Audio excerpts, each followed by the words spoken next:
Coming up, new disturbing revelations surface in the case of Sean Diddy Combs. Referred to by some as Wild King Nights, hotel rooms allegedly had to be prepared in advance with baby oil, drugs, and other items. Personal assistants say they were forced to clean up afterward. Already on trial for sex trafficking, Combs faces fresh allegations of vile behavior. One former staff member described the experience as frightening, noting his eyes appeared just black. On 60 Minutes, insiders alleged dishonesty, violence, and disturbing conduct. Incredibly, these are the same words used by Combs' own legal team, who painted him as a promiscuous swinger who lied and cheated on multiple partners. The defense strategy appears to be convincing jurors that although Combs may be unlikable, that does not necessarily make him guilty of the serious criminal offenses that could put him behind bars for life. For the last 8 months, Combs has been held in a New York prison following his arrest on sex trafficking charges. While his representatives insist the relationships were consensual, a court is now deciding his fate. If convicted, the hip-hop mogul could spend the rest of his life in prison. The allegations are both shocking and sordid: domestic violence, rape, blackmail, and forcing women into what has been described as his swingers lifestyle. In one claim, Combs allegedly forced a male escort to urinate in the mouth of his former partner, Cassie Ventura.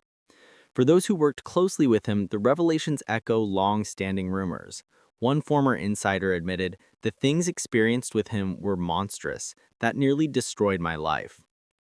Hundreds of other accusers are now lining up with lawsuits, raising questions about how many people were affected and how Combs managed to escape accountability for so long.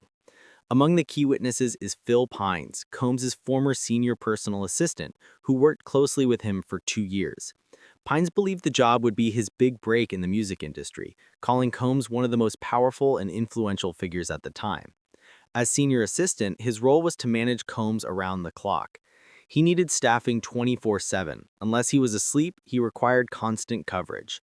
Former senior assistant Phil Pines described how working for Sean Diddy Combs initially appeared to be a career breakthrough, with involvement in extravagant, celebrity-driven events, most notably preparations for the mogul's 50th birthday celebration. Pines said the lavish production quickly gave way to darker responsibilities. Pines alleges that staff were required to source and transport drugs nationwide as part of their duties, maintaining a Diddy pack containing marijuana, mushrooms, and other items while on the road. He further described preparation of private gatherings, referred to internally as Wild King Nights, which allegedly involved stocking hotel rooms or private residences with baby oil, personal lubricants, candles, incense, toiletries, lighting, alcohol, and drugs. Although Pines stated he did not attend those private events, he claims to have been responsible for deleting incriminating videos from Combs' devices and for cleaning rooms afterward to remove potential evidence. He described scenes of trashed hotel rooms, with baby oil and lubricants left on floors and in bathrooms, and said staff were instructed to sanitize sites quickly and thoroughly. Pines also alleged that refusal to perform such tasks would have resulted in termination, and that Combs used his industry influence and volatility to enforce loyalty and silence. According to Pines, the implied risk of speaking out was professional ostracism.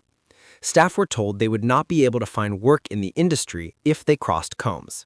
Employees of Sean Diddy Combs were long aware of his violent outbursts, but the wider public only began to see them after CCTV footage emerged showing Combs assaulting his then-partner Cassie Ventura at a Los Angeles hotel.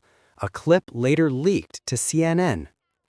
According to former assistant Phil Pines, the incident was not isolated.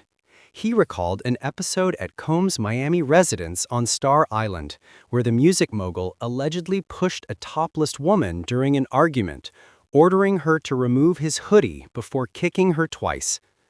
Pines described the encounter as frightening, saying Combs' demeanor and expression left a lasting impact. As reports of violence and misconduct have increased, more individuals have come forward. Among them is Sarah Rivers, who first encountered Combs during his MTV reality show in the early 2000s.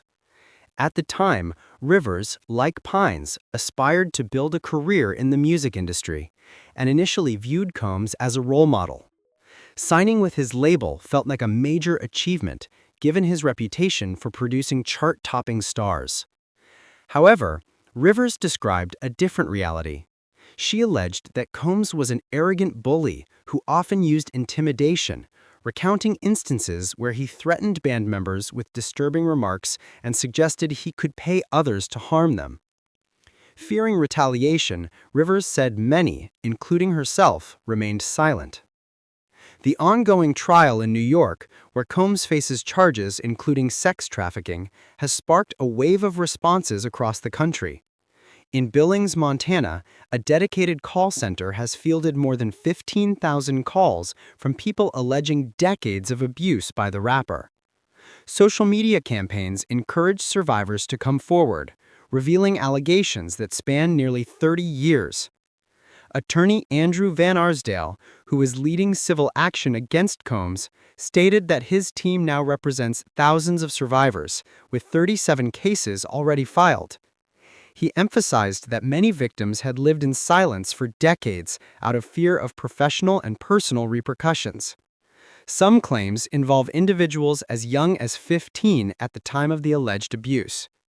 Van Arsdale said these survivors had carried a dark secret for years, but the trial and public revelations have begun to empower them to step forward and seek justice. From 2019 to 2021, Phil Pines worked as Sean Diddy Combs' personal assistant, a role that left him carrying disturbing secrets. Pines alleges that during his employment, Combs repeatedly tested his loyalty, including an incident at a sex party that has haunted him ever since. According to Pines, Combs forced him into a sexual act with a female guest, leaving him feeling powerless and unable to refuse. Pines is not alone in describing an abusive environment. Former MTV Making the Band star Sarah Rivers also claims she experienced harassment and intimidation while working under Combs. She recounted an incident on set where the music mogul cornered her, touched her without consent, and made inappropriate comments. The unwanted advance, she says, left her shaken and fearful to speak out, convinced that no one would believe her. Rivers further alleges that rejecting Combs came with consequences. After the MTV series ended, she believes he used his influence to blacklist her from the music industry, effectively ending her career. Reflecting on the experience 2 decades later, Rivers said the trauma still lingers and described the impact as life-altering. Combs has pleaded not guilty to all charges and denies any wrongdoing. However, attorney Andrew Van Arsdale stated that the criminal trial in New York is only the beginning, with hundreds of civil lawsuits being prepared. He added that if Combs is convicted in federal court, more survivors are likely to come forward. For Pines, the years spent working for Combs led to depression and lasting emotional struggles. Today, he says speaking out has become a form of healing and a way to encourage other survivors to step forward. There's power in telling the truth, Pines said, stressing that justice, in his view, means prison time for Combs. Authorities continue to urge victims of domestic violence or abuse to seek help. In Australia, support is available through 1-800-RESPECT, 1-800-737-732.